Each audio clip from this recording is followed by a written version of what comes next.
Salut, c'est Marco de Top for Phone. Aujourd'hui, vidéo de test du Kazam Life B2, le Kazam Life B2 en français en étant un petit peu plus humble. C'est le téléphone que vous voyez tout de suite devant vos yeux. Un mobile que j'ai déjà eu l'occasion de vous présenter récemment lors d'une vidéo de déballage. Aujourd'hui, on est bien sur la vidéo de test.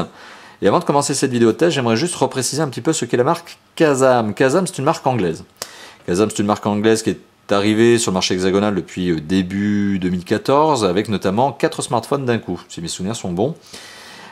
Qui ont la particularité d'être plus ou moins grands en fait. La grande différence entre chacun de ces 4 smartphones, c'est tout simplement d'avoir un écran plus ou moins grand. Enfin, en tout cas, c'est la différence principale.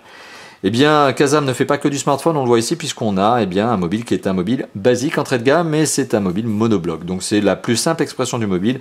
C'est ce que l'on connaissait très très bien il y a une dizaine d'années, on n'avait encore que ça. Il y a une dizaine d'années, et encore, quand je dis que ça, on était content quand on avait un écran couleur. Ici, voilà, on est donc sur un téléphone basique, un téléphone qui vaut moins de 19,90 € en magasin, c'est le prix auquel je l'ai acheté, tout simplement, 19,90 € en magasin, en boutique physique, plus simplement un supermarché en fait. Alors, on est donc sur un mobile pas cher, on est donc sur un mobile qui est low cost, entrée de gamme, complètement en plastique, sur lequel je vais revenir, aspect sur lequel je vais revenir d'ici quelques instants. Et voilà, tout simplement la plus simple expression du mobile. Alors, avant de commencer ce test, donc je vous ai fait cette petite présentation de la marque, je vous ai fait aussi une petite indication du prix, 19,90 €, j'insiste là-dessus parce que ça conditionne pas mal l'appréciation qu'on peut avoir de ce mobile.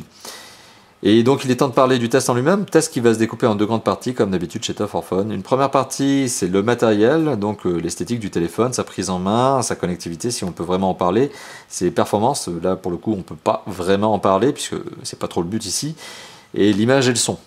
Hein, et puis vous allez bien sûr vous rendre compte que c'est pas la fête non plus. On est sur un basique, je le rappelle, moins de 20 €. Rappelez-vous ça bien, mettez-vous ça en tête tout au long de cette vidéo. Et deuxième aspect, c'est le système d'exploitation. Eh bien, je ne sais pas si on va vraiment en parler, hein, le logiciel, l'aspect logiciel. Enfin, en tout cas, on va essayer de le détailler, mais vous allez voir que c'est pas du Android, c'est pas du Windows Phone. Je souris parce que de toute façon, c'est un système d'exploitation 100% propriétaire.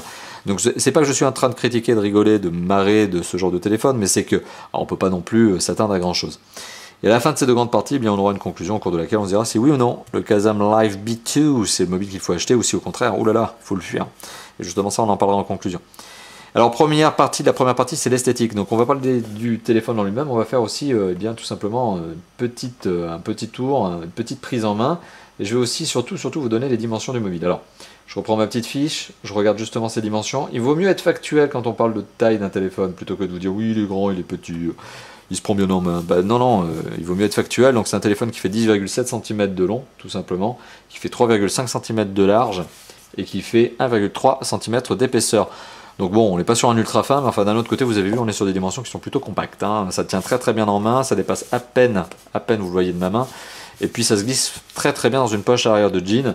Ça, il n'y a pas de problème. Et c'est un mobile qui pèse dans les 80 grammes. Donc là-dessus, bon, pas trop embêté au niveau du poids. C'est le genre de mobile qui sait se faire oublier.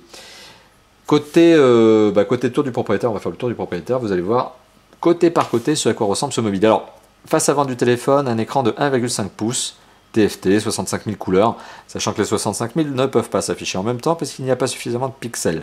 On a au-dessus un écouteur, qui servira aussi de haut-parleur, le marquage Kazam, parce que vous pouvez être fier d'avoir acheté un mobile Kazam, hein, sachez-le bien sûr. Et vous avez en dessous un clavier 10 chiffres, lequel est complété notamment par les touches dièse et étoile, très classique somme toute, et 2 touches de navigation, touche raccrocher, décrocher, sachant que la touche raccrocher, elle sert comme d'habitude, comme toujours sur ce genre de mobile, à l'allumer ou à l'éteindre. D'ailleurs, le rétroéclairage de ce mobile est particulièrement pénible parce qu'il ne dure qu'au maximum 60 secondes. Vous allez sans doute me voir souvent appuyer sur les touches du téléphone. On retrouve également un pad 4 directions avec un bouton de validation au milieu. Et le bouton de validation au milieu, quand j'appuie longtemps dessus, et ben ça permet d'allumer la petite fonction lampe torche qui est au-dessus, cette petite LED toute mignonne. Et quand j'appuie longtemps dessus, je l'éteins tout simplement. Et alors ce qui est assez marrant, c'est que normalement la LED, elle peut parfois servir de flash pour un appareil photo, ce qui aurait pu être le cas si elle avait été placée ici. Mais pour le coup, comme elle est placée là-haut, elle ne servira à rien d'autre qu'à éclairer la serrure d'une porte le soir quand vous rentrez et que vous ne voulez pas réveiller votre compagne. Non, ça n'est pas une expérience vécue. Alors, en tout cas, vous éclairez dans l'appartement parce que vous êtes paumé, vous ne savez pas où vous êtes et que vous avez un petit peu abusé sur les quelques verres de limonade, bien sûr, que vous auriez bu avant. Bon, fin de parenthèse. En tout cas, la lampe torche, elle ne sert pas à grand chose à mon goût, peut-être à éclairer le trou de la serrure de la maison dans laquelle vous voulez rentrer en espérant que ce soit la vôtre. Bon, sur le côté de gauche de l'appartement, vous voyez, je suis en train de faire un fail. Sur le côté gauche du téléphone, on n'a rien, pas de fonctionnalité, que dalle. On a juste un pourtour en plastique, bon, qui donne une petite note de design, de style. Bon, c'est pas la fête. Sur le dessus du mobile, cette fameuse lampe, qui est en fait une LED. Sur le côté droit, bah, pas grand chose de plus, hein, si ce n'est ce fameux pourtour que je vous ai indiqué. Et en dessous du mobile, on a le micro USB, le jack 3.5 et l'entrée micro primaire. Fête, c'est la fête. À l'arrière du mobile, on a donc le logo Kazam. Je le répète, hein, quand on achète un mobile Kazam, on peut être fier. Hein, on le met devant, on le met derrière, on pourrait presque le mettre sur les côtés. Et on retrouve ici aussi tout simplement la lampe. Qu'est-ce que je dis comme bêtise? On retrouve le capteur photo. VGA. Alors VGA, qu'est-ce que ça veut dire? Ça veut dire 0,3 mégapixels. Et je reviendrai sur cette fonctionnalité tout à l'heure. Alors, je ne vous ai pas montré le cache batterie. Hop, on va retirer le cache batterie, parce que oui, sur ce mobile, on imagine bien qu'on retire le cache batterie, c'est pas trop de problème. On accède à la batterie, qui est une batterie de 800 mAh, que j'ai déjà eu l'occasion de vous montrer lors du test. Et on accède à deux choses. On accède à l'emplacement ici de la carte SIM, format mini, pas micro, pas nano, mais mini, de type fourreau, l'emplacement de la carte SIM, ce qui fait que même si vous avez une nano ou une mini, si vous savez, une micro, pardon, si vous savez jongler un petit peu, bah, vous pourrez très bien placer votre carte ici sans aucun problème. Là, on a tout simplement l'emplacement de la carte micro SD. Est-ce que je vais réussir à l'ouvrir? Est-ce que je suis doué? Voilà. Sur laquelle il suffit de placer la micro SD et hop, après on referme la trappe et on bloque. Système assez classique de fourreau de micro SD dans un mobile de cette catégorie. On remet la batterie, donc forcément, vous l'avez bien remarqué, en enlevant la batterie de cette manière-là, j'ai éteint le téléphone en mode barbare. On remet le cache batterie, ça prend 2 secondes. Et on rallume le téléphone. Et vous allez voir que le téléphone au niveau du démarrage... Wow, voilà, heureusement que c'est solide. Vous allez voir que le téléphone au niveau du démarrage, ça va vite. Hop, petit point d'exclamation, c'est le logo de Kazam ça. Et hop, c'est fini. Ah là là, il y a de quoi faire pâlir de jalousie à un certain nombre de smartphones. Vous l'avez vu, ça n'a pas duré 2 secondes. Démarrage instantané. Enfin, d'un autre côté, il n'y a pas grand chose à allumer, il n'y a pas grand chose à démarrer. Mais moins de 2 secondes. Alors là, je vous mets au défi de faire la même chose avec votre smartphone, hein, de l'allumer depuis zéro en aussi peu de temps. Donc c'est aussi un des avantages finalement de ce genre de téléphone, on l'éteint, on l'allume, on n'attend pas désespérément devant son écran, et bien que tout simplement le téléphone se mette en fonction. Voilà, donc je vous ai fait part de mes quelques sentiments sur le design. Il est donc temps maintenant de parler de l'image et du son. Le son, ça va être très rapide. Vous l'avez vu, j'ai pas parlé de haut-parleur. Donc, il n'y en a pas. C'est l'écouteur qui va faire office éventuellement de haut-parleur. Le son que vous allez transmettre ne passe que par une entrée micro seulement. Il n'y a pas d'entrée micro secondaire. Ce qui veut dire que, dans l'absolu, si vous êtes dans un environnement bruyant, votre interlocuteur aura du mal à vous entendre. Parce qu'il n'y a pas l'entrée micro secondaire et que forcément le bruit extérieur il n'est pas atténué, hein, comme sur certains smartphones. Et bien c'est tout. Il y a aussi forcément un jack 3.5 sur le bas du mobile, il fait son boulot tout simplement ce jack 3.5. Donc écouteur qui peut aussi servir de haut-parleur dans l'absolu. Jack 3.5 qui servira à brancher le kit piéton qui est fourni avec le téléphone notamment et qui est un kit piéton le plus entrée de gamme du monde. Je crois que j'ai jamais vu aussi entrée de gamme que ça. Enfin si, mais il y a quelques années.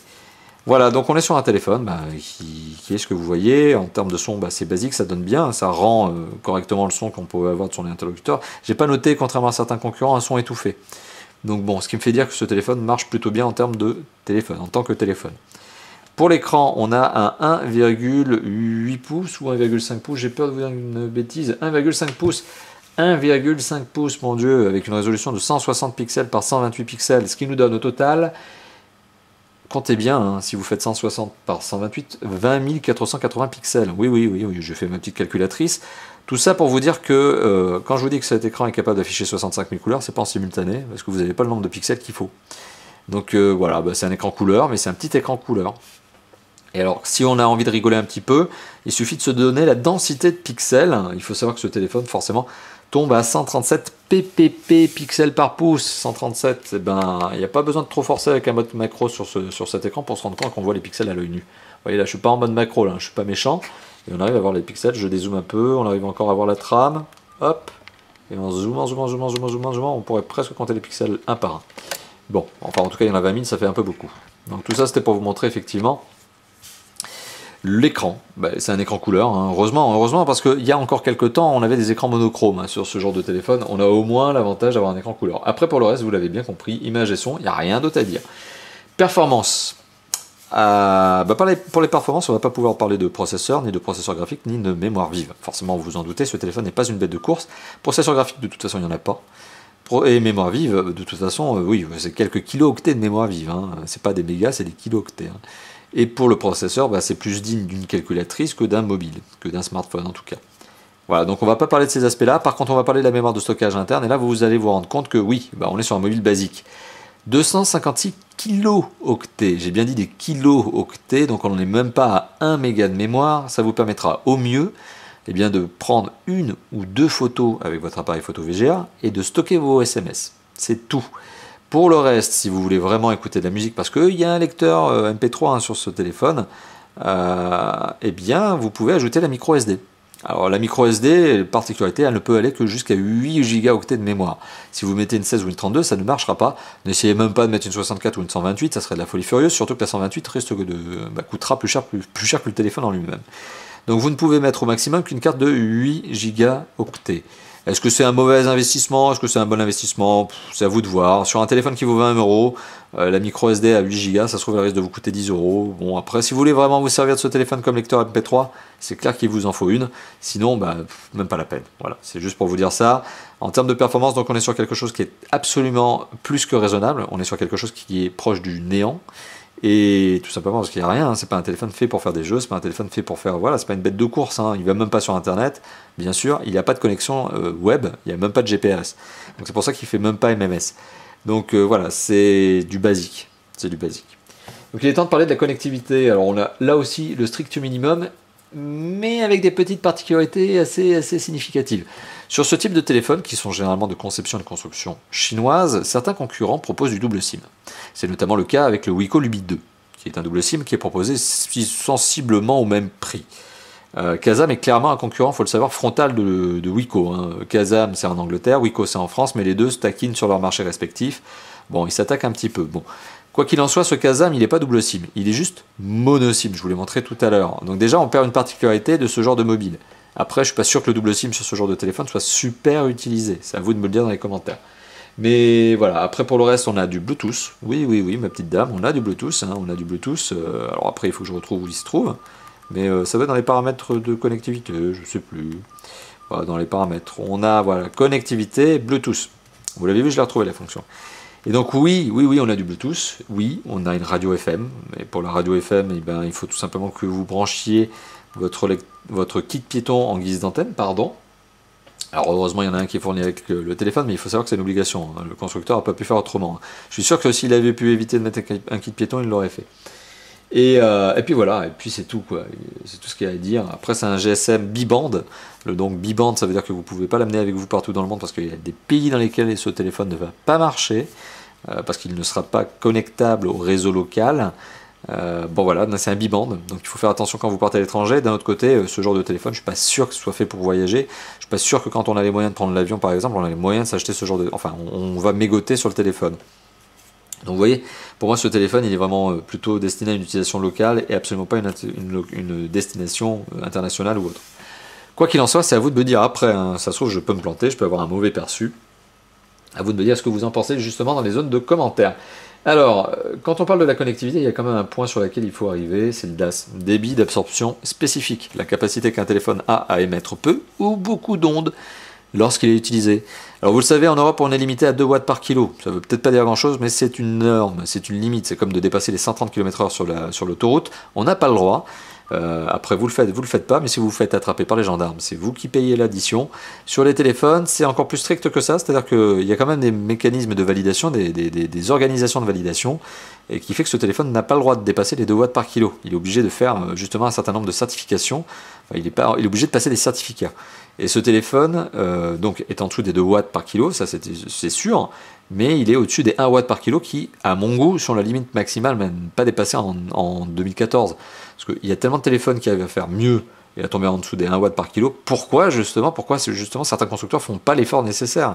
Et donc là, on est à 0, même pas du tout, c'est ce que je vous disais, on est au-dessus du 1. On est à 1,21 watts par kilo. À mon sens, c'est quand même pas mal. À mon sens, c'est beaucoup. C'est beaucoup pour un téléphone de cette catégorie. En gros, si vous passez votre vie au téléphone, vous risquez de prendre beaucoup d'ondes. Alors après, dans l'absolu, on n'a pas d'études suffisamment fiables et avec du recul pour nous dire que utiliser un téléphone qui émet beaucoup d'ondes, c'est dangereux pour la santé. Sachez juste que celui-ci, il a tendance à en émettre. Il est dans la norme légale, il est quand même dans le haut du panier en termes d'émissions d'ondes. C'est pas le plus catastrophe que j'ai vu dans cette catégorie, mais il a un score élevé, quoi. Donc voilà. Et c'est tout pour la connectivité, je n'ai rien d'autre à ajouter. Donc il est temps de passer à la partie système d'exploitation et l'usage du téléphone, parce que le système d'exploitation, ça va être plutôt rapide.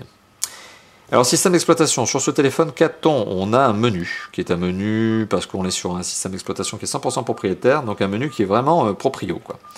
Donc on a une catégorie qui permet de gérer la messagerie. Messagerie, c'est ni plus ni moins que les SMS. Il n'y a pas de MMS sur ce téléphone, je le rappelle. Répertoire téléphonique qui vous permet d'ajouter ou de supprimer des contacts. On a l'historique d'appel avec tout simplement l'historique d'appel. Heureusement, j'ai bien vidé la mémoire du téléphone. Ça aurait été embêtant de vous laisser voir mon carnet d'adresse. La dernière fois, vous avez appelé Étienne. Et là, les paramètres de téléphone.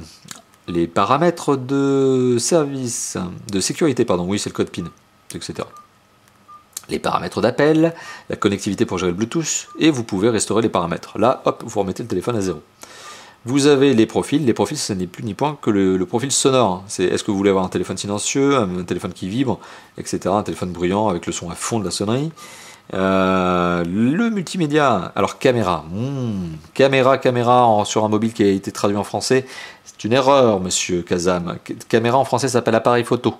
Donc oui, à la rigueur, on pourrait peut-être prendre des vidéos avec ce téléphone, mais ça reste un appareil photo. Et petite parenthèse d'ailleurs, il faut savoir que ce téléphone, lorsque vous l'allumez pour la première fois, le menu est en anglais. Donc si vous n'êtes pas anglophone, vous risquez de galérer un tout petit peu, quelques minutes pour trouver comment le mettre en français. Alors ça va pas être impossible, mais vous allez galérer une petite dizaine de minutes, je pense. Quand vous parlez anglais, forcément, ça va, c'est plutôt instinctif. Il y a quand même moyen de s'en sortir dans la vie. Visionneuse d'images, enregistreur vidéo, oui parce qu'on peut faire de la caméra, enfin de la vidéo, mais bon, bof, 0,3 mégapixels, je l'évoque le capteur. Lecteur vidéo, oui, vous pouvez lire des vidéos sur un écran comme ça, c'est vous qui voyez. Lecteur audio, parce que oui, on a un lecteur MP3, et qui permet tout simplement de lire ces MP3. Alors pas tous les formats, j'ai dit MP3, c'est pas pour rien. Enregistreur de son, oui, parce que vous avez un mode dictaphone. Radio FM, c'est la radio FM que je vous indiquais tout à l'heure, qui nécessite, c'est une obligation, de brancher le kit piéton pour pouvoir marcher. Le kit piéton sera l'antenne de ce téléphone. On a enfin les suppléments, donc suppléments, c'est joliment dû, mais tout ça c'est les autres, c'est les divers, c'est tout ce qui est calculatrice, alarme, calendrier, horloge universelle, waouh, et lampe de poche, cette fameuse lampe qui est sur le haut du mobile. On a gestionnaire de fichiers, donc gestionnaire de fichiers qui vous permet de gérer la mémoire du téléphone, mais aussi la mémoire de la micro SD que vous auriez pu installer dedans. Et vous avez service. Service pour le coup c'est vide, parce que je n'ai pas mis de carte SIM opérateur, donc il n'y a pas besoin de chercher service, là pour le coup il est vide. Voilà, donc ça c'était pour parler du système d'exploitation qui est donc 100% propriétaire et du menu qui se base sur 9 icônes principales, 9 catégories dans lesquelles on retrouve d'autres fonctions. Voilà, c'est un menu avec des sous-menus, avec des fonctionnalités très classiques. C'est efficace, ça marche bien, c'est en anglais au départ, faut le mettre en français. Après on s'en sort, voilà, même en anglais on arrivera encore à s'en servir. Voilà, donc c'est un téléphone tout simple, et puis forcément pour taper un SMS ou taper un numéro de téléphone, vous l'imaginez, il faut, voilà, surtout le SMS, il faut taper plusieurs fois. Alors, particularité que je ne vous ai pas évoquée, notamment lorsque j'ai parlé du design, et là, je ne sais pas si on va pouvoir le voir, mais là, j'essaie de cacher un petit peu trop la lumière ambiante, parce que là, on est quand même en condition studio avec des appareils, je vais y arriver, des parapluies photo, mais là, vous le voyez, quand je fais un petit peu de sombre, oui, le clavier est rétro-éclairé en bleu. Donc, il y a bien un rétro-éclairage du clavier sur ce téléphone. Voilà, donc ça, c'était pour vous parler du téléphone et du système d'exploitation, et là je vous ai donc un peu évoqué l'usage que l'on peut avoir de ce téléphone. Je me répète, c'est un téléphone qui est fait pour téléphoner, c'est un téléphone qui est fait pour émettre des SMS et les recevoir, c'est tout. Ne lui demandez rien d'autre, mis à part éventuellement la radio FM et le lecteur MP3. Si vous avez espoir de prendre des photos avec ce téléphone, vous êtes fou, je vous le dis tout de suite. Au mieux, vous pourrez prendre des photos qui vous permettront de personnaliser votre fond d'écran. C'est tout, ça n'ira pas plus loin. Et je trouve d'ailleurs assez malin de la part de Kazam d'avoir glissé un deuxième œilleton. Hop là, je fais un petit mode macro. Hop, un deuxième œilleton en dessous de l'optique, en dessous du capteur photo. Donc le capteur c'est celui-là, hein, avec un optique, quand je vous dis un optique c'est une bille de plastique. Hein. Et en dessous on a donc le petit design qui ne sert à rien, parce que c'est un design. Donc vu de loin on pourrait presque penser que c'est un flash, hein, mais il n'y en a pas. Parce que la LED elle est là. Donc bon, c'est assez rotor, hein, je trouve, de la part du designer de ce téléphone que d'avoir fait ce genre de choses. Parce que ça fait croire, mais ça fait pas du tout. Donc bah, voilà, appareil photo pour y revenir, qui est vraiment... C'est pas qu'il est mauvais, c'est qu'il est inexistant, c'est pas un capteur photo, ça, c'est juste pour personnaliser son fond d'écran. Et heureusement qu'on est sur un écran qui a 20 000 pixels au maximum, hein, parce que sinon, enfin qui fait 20 500 pixels environ, parce que sinon, bof. Hein. Voilà, donc à ce niveau-là, on aurait même pu ne pas avoir de capteur photo, ça aurait pas changé la vie. Autre chose, donc ce téléphone, et c'est un de ses bons points, comme tout téléphone basique, vous vous en doutez, il a une petite batterie de 800 mAh. Certes, quand on regarde les smartphones modernes qui ont des batteries qui font 2500, 3000 et plus mAh, ça a l'air ridicule. Mais là, on est sur un téléphone qui est très peu énergivore. Premièrement, de toute façon, quand vous l'allumez, il ne bouffe pas beaucoup de batterie en lui-même. Mais d'un autre côté, ce téléphone étant dénué de fonctionnalités avancées, mis à part écouter un peu de MP3, faire du texto, et à part si vous êtes un gros addict au texto, si vous passez votre vie au téléphone, mais si vous faites justement un usage plutôt modéré de votre mobile, sachez que ce téléphone va juste tenir des jours et des jours et des jours et des jours avant d'être rechargé. En veille, pardon, ce sont des semaines d'autonomie. En utilisation, on va dire, normale, une demi-heure d'appel par jour sont plusieurs jours d'autonomie. Et ça ne m'étonnerait pas que vous dépassiez la semaine avec ce genre de téléphone avant de le recharger. C'est vraiment un très bon point de ce genre de mobile. Donc si, quelque part, vous avez envie de ne pas vous prendre la tête à recharger un téléphone, et si vous n'avez pas envie d'avoir un téléphone qui soit compliqué à utiliser, voilà, hein, il n'y a pas à chercher. Ce genre de mobile, j'ai bien dit un genre, hein, j'ai pas dit ce mobile précisément, peut convenir à votre besoin. Alors il n'est donc pas temps de parler de la conclusion, justement, je viens d'en donner quelques mots. Mais qu'est-ce que je pense de ce mobile? Est-ce que je vous le recommande? Est-ce que c'est vraiment le mobile qu'il faut acheter? Alors, qu'est-ce que je pense de ce mobile? Premièrement, est-ce que je vous le recommande? Je vais surtout vous repréciser un petit peu, hein, c'est un mobile basique. Hein. Donc clairement, si vous cherchez un smartphone ou un mobile qui a un peu de patate, un peu de puissance, qui soit un peu avancé dans les fonctionnalités, passez votre chemin, allez très vite ailleurs. Ce téléphone, c'est vraiment la base du mobile. C'est-à-dire qu'on lui mettrait un fil, on pourrait le brancher presque, ça ferait presque un téléphone fixe, quoi. C'est pour vous dire que c'est vraiment du basique. Donc, si vous recherchez quelque chose de plus avancé, courez, fuyez. Ce genre de mobile n'est pas du tout fait pour cette utilisation. Par contre, si vous recherchez un mobile solide, efficace, pas cher, pas de prise de tête, pas d'apprentissage complexe des fonctionnalités, il n'y a pas d'Android ici à manipuler, d'adresse email à rentrer, ce genre de mobile est fait pour vous. Quand je vous dis qu'il est solide, c'est que oui, ce genre de téléphone peut parfaitement tomber de haut sur un sol dur. La seule faiblesse de ce téléphone, c'est son écran. C'est-à-dire que l'écran est absolument pas protégé, il est très fragile, et c'est même un écran avec une vitre qui n'est pas une vitre, mais c'est probablement du plastique. Je pense que si vous faites ça à longueur de journée avec ce téléphone, vous allez rayer l'écran. Donc, c'est même pas vous allez, c'est une certitude. Si vous posez votre téléphone face contre table et que vous frottez comme ça, ou que vous fassiez ça là, voilà, ce qui normalement ne devrait pas être fait, vous allez rayer ce téléphone. Vous allez rayer son écran, c'est incontournable. C'est incontournable. C'est une question de temps. Et je vous parle d'expérience, parce que je connais très bien ce genre de mobile. Pour l'avoir eu pendant quelques belles années quand même. Hein. J'entends le genre, hein, parce que celui-là, précisément, pas du tout.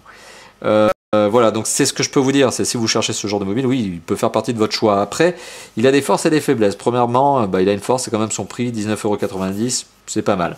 Il a une force, c'est sa radio FM et sa capacité à faire du lecteur MP3. Après, le lecteur MP3, ça suppose que vous ajoutiez une carte micro SD. Quand on achète ce téléphone à 20 €, qu'on a envie d'ajouter une 8 Go, ça va rajouter une dizaine d'euros supplémentaires, on va finir dans les 30 €. C'est à vous de voir si ça vaut le coup de dépenser une dizaine d'euros, c'est-à-dire à peu près la moitié du prix du téléphone. Hein. C'est-à-dire que 50% du prix du téléphone en plus pour une micro SD.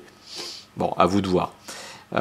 Donc ça, c'est pour les usages. La lampe torche, bah, c'est une petite LED, ça peut être mignon, ça peut dépanner dans certaines situations. Le capteur photo, c'est du néantissime, c'est rien du tout, c'est pitié, oubliez-le. Voilà. Et pour le reste, bah, c'est un téléphone qui fonctionne normalement. Donc il n'y a pas grand chose à critiquer là-dessus, au contraire, sur un mobile de cette catégorie. Donc voilà, est-ce que je vous le recommande? En tout cas, je vous le dis, franchement, ça va faire partie de votre liste de choix si vous êtes à la recherche de ce type de téléphone. Si vous voulez quelque chose qui a plus de patates, partez, hein, c'est ce que je vous dis depuis tout à l'heure, hein, fuyez, allez ailleurs. Voilà, c'est vraiment le mobile dans sa plus simple expression. D'un côté, on aurait presque envie parfois, honnêtement, j'en parlais avec quelques lecteurs il y a quelques temps, on aurait presque envie de revenir à ce genre de mobile. C'est vrai que les smartphones, maintenant, on est tellement addict aux smartphones, on passe tellement de temps dessus, que ce genre de mobile a au moins un avantage, c'est de vous déconnecter volontairement de cet univers-là. Donc ça se trouve, si vous avez besoin d'une bonne pause au niveau de votre smartphone, ça peut presque être une bonne idée. Et ça vous permettrait de souffler, de penser à autre chose que votre smartphone et les jeux que vous avez installés dessus, les free-to-play qui vous relancent toutes les 2 minutes, vos adresses email qui se connectent toutes les 5 secondes. Voilà, c'est peut-être un moyen aussi pour vous de déconnecter de cet univers trop connecté, justement, qu'est le smartphone. Voilà. Enfin, quoi qu'il en soit, vous l'avez compris, je le recommande parmi d'autres. C'est pas le meilleur mobile qui soit. Il a une faiblesse, notamment au contraire de certains concurrents comme les Wiko Lui 2, c'est qu'il n'a pas de double emplacement de carte SIM. Après, est-ce qu'on utilise vraiment du double SIM sur ce genre de mobile? Je suis pas certain. Voilà, merci d'avoir visionné cette vidéo, un peu longue somme toute pour un téléphone basique, 25 minutes. N'hésitez pas à commenter cette vidéo, notamment dans la zone de commentaires de la chaîne YouTube, de cette fameuse vidéo donc, et tout simplement sur notre site, puisque nous allons bien sûr, vous l'imaginez, publier un article test du Kazam Life B2, le très très beau Kazam Life B2, vous l'avez bien compris. N'hésitez pas donc aussi à nous rejoindre donc, sur le site, je viens de l'évoquer, mais surtout sur notre forum. Il y a une section notamment qui peut vous intéresser, qui est quel téléphone choisir. Donc si vous avez encore quelques hésitations, c'est hop sur le forum, catégorie quel téléphone choisir qu'il faut aller la poster. Vous avez aussi 2 autres endroits pour nous retrouver, Facebook, Twitter. Je cite ces endroits parce que tout simplement, primo, ça nous permet d'interagir, vous et nous. Nous, c'est l'équipe de Tough for Fun. Et puis, ça me permet surtout, moi, en tant que rédacteur-chef, de vous donner le planning de test de l'équipe. Vous le savez, nous sommes aujourd'hui 4 testeurs.